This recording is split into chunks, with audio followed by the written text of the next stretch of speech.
Ok, hoy estamos trabajando en un 2008 Nissan Altima con el 2.5 del motor. Me marca un misfire en el cilindro 2.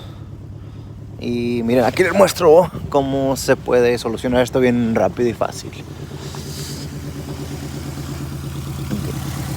Quitamos la tapa de arriba, que tienen tres tornillos solamente.